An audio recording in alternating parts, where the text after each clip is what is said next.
ራስን መግራት ከስጋዊ ፍላጎቶችም መቆጠብና ሃይማኖታዊ ስርዓቶችን በስፋት ይፈጸምበታልና የጾም ወቅቶች በርግጥም ልዩ መልክ አላቸው። ምዕመኑም በጾምና ጸሎት ይተጋል፣ ምህረትን እንዲሁም በረከትን ይለምናል። እንዲህ ባለ ልዩና ተወዳጅ ወቅት ደግሞ ራቅ ወዳለ የበረከት ስፍራ ማቅናትና ከበረከቱ መሳተፍ በበርካታ የእምነቱ ተከታዮች ዘንድ ይዘወተራል።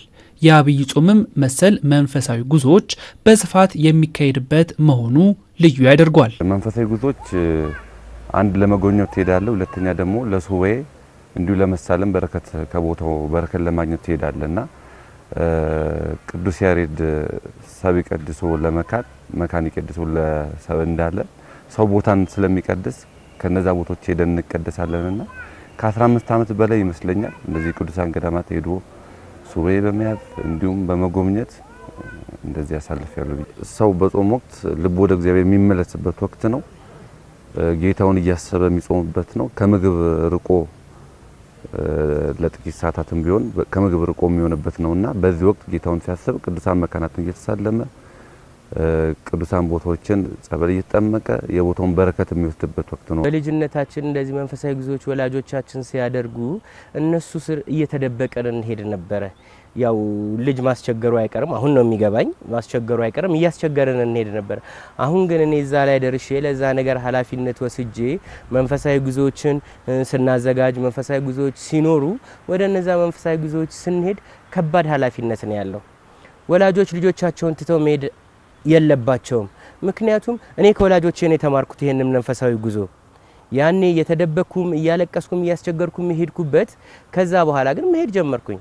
ራሴን ችዬ መሄድ በጀመርኩበት ጊዜያቶች ያየሁት ያገኘዋቸው በረከቶች የማመጣቸው እንትኖች ከንግደቱ ጋር በጣም ከባድ አታችመንትና በጣም የተሳሰረ ነገር እንዲኖረን አደረገና በክርስትና አስተምሮ መሰረት የቅድስት ቤተክርስቲያን ራስ ኢየሱስ ክርስቶስ በምድር የነበረው ቆይታ ከቦታ ቦታ በመንቀሳቀስ የተሞላ እንደሆነ ነው። ምዕመናንም በህብረት የሚያደርጓቸው መሰል የበረከት ጉዞዎች ፋይዳቸው ሰፊ እንደሆነ ነው የሚነሳው። መንፈሳዊ ጉዞዎች አሁን ቤተክርስቲያን አመቱ ሙሉ የማይመጡ ሰዎች በጾም ወቅት አብዛኛው ጊዜ የምናያቸው በዚህ ወቅት ነውና እነዚህ ጉዞዎችን መርጠው ሲሄዱ በይበልጥ አንደኛ ገዳማትን የመጎብኘት፣ ሁለተኛ ደግሞ ንስሐና ቁርባንን ያበረታታል ብለን እናምናለን። ደግሞ የተቸገሩ ቤተክርስቲያናት ነው የምንሄደው፣ ገጠሪቷ ቤተክርስቲያን ነው የምንሄደው፣ ከከተማ ርቀን ነውና እንደ ከተማ የሞላላቸው አይደሉም።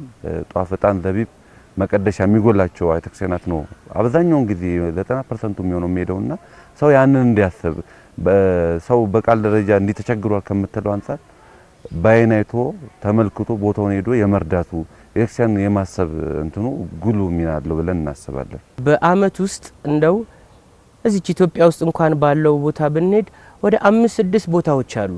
እንደ ቤተክርስቲያን አካሄድን ብንሄድ ከላይ ጀምረን ብንወርድ ኢየሱስ ክርስቶስ በጉዞ ነበር የሚሰብከው። አንድ የሚሰብክበት ቦታ አልነበረው።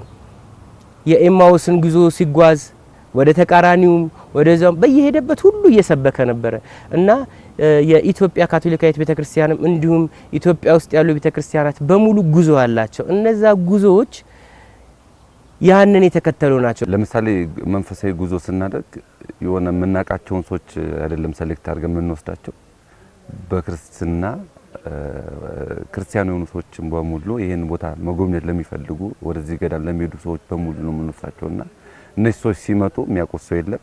ነገር ግን በዛ ወቅት ህብረት ይፈጥራሉ፣ አንድ ላይ አጋፔን ይፈጥራሉ፣ ፍቅርን ያያሉ። ያ ነገር በጣም ከማህበራዊ እንትን አንፃር ጥቅም አለው ብለን እናስባለን። ትልቁ ሂደታችን በረከት ፍለጋ ነው። ይህን በረከት ፈልገህ በምትሄድበት ጊዜ ወደ ግራ ወደ ቀኝ ከማታቀው ሰው ጋር ትገናኛለህ። ኢቭን እኔ ካቶሊክ ሆኜ በካቶሊክ ቤተክርስቲያን ውስጥ በዚህ አድጌ ከሌላ ቦታ ደግሞ ካቶሊክነቱን ይዞ የሚመጣ አለ። ላንተዋወቅ እንችላለን። እዛ ውስጥ ግን እኔም እኮ እንዲህ ነው የሚሄደው ሲል ባህሉን፣ ልምዱን፣ አፈጣጠሩን ሲነግረኝ እኔም ያንን ስነግረው አካሄዱን በጋራ ስንጸልይ እነዛን ቦታዎች፣ እነዛን መንደሮች፣ እነዛን አካባቢዎች በሙሉ እየባረክ ነው የምትሄደው።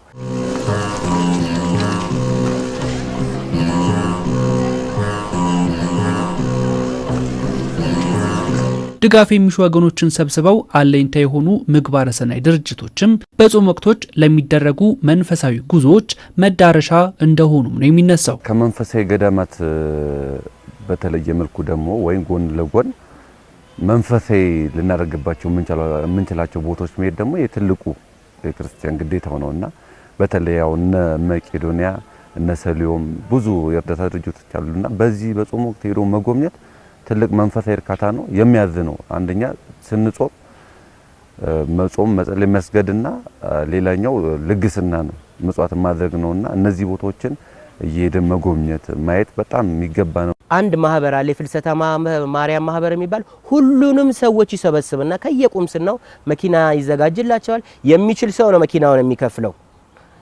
ክፈል አትሄድም አልከፈልክም ቅር የሚባል ነገር የለም። ሁሉም ተሰባስበው ሄድና አንድ ቦታ ላይ ለምሳሌ ተረኛው የቅዱስ ሚካኤል ቤተክርስቲያን ከሆነ የቅዱስ ሚካኤል ቤተክርስቲያኑ ትንሽ ሆኖ የማይበቃ ከሆነ ድንኳን ደኩኖ እንትኑን አስፍቶ የሙሉ የ15 ቀን ሱባኤው የሚካሄደው እዛ ነው። ጠዋት 3 ሰዓት ተሰብስበው ሁሉም ይገባል። ቀን 9 ሰዓት ላይ ነው የሚወጣው። ስለዚህ ቁርሱን አልበላም ምሳውንም አልበላም ኦልሞስት ወደ ራት ሄዷል ማለት ነው። ያቺን ገንዘብ እስኪ የቁርሱን ገንዘብ እንደ ምጽዋት ይሰበሰብና እሱም ለነዳያን ነው የሚሆነው። ጠባቂያችን ነው መላኩ ገብርኤል ያለነው ጾም ወቅት ነው። ይሄንን ጾም በፍቅርና በትትና እንድናሳልፈው ህብረቱን እንዲፈጠር ትልቅ ሚና አለውና ይሄን ነገር ልናበረታተው ይገባል። ጾሙን የሰላም ያድርግልን። ራሳችንን የምናድነው መንፈሳዊ ጉዞዎችን ስንሄድ ቅዳሴዎችን ስንሳተፍ በየቦታው ያሉት ባህሎችን አክብረን በነዛ ባህሎች አባቶቻችን ካህናት በሚሰጡን ቡራኬና በሚሰጡን መመሪያ መሰረት ተመርተን ያንን ቡራኬ ይዘን አካባቢያችንና ቤተሰቦቻችንን ብንባርክ ሀገራችንም ህዝባችንም የተባረከና የሰላም ጊዜ ሆነን እንላል ብዬ አስባለሁ።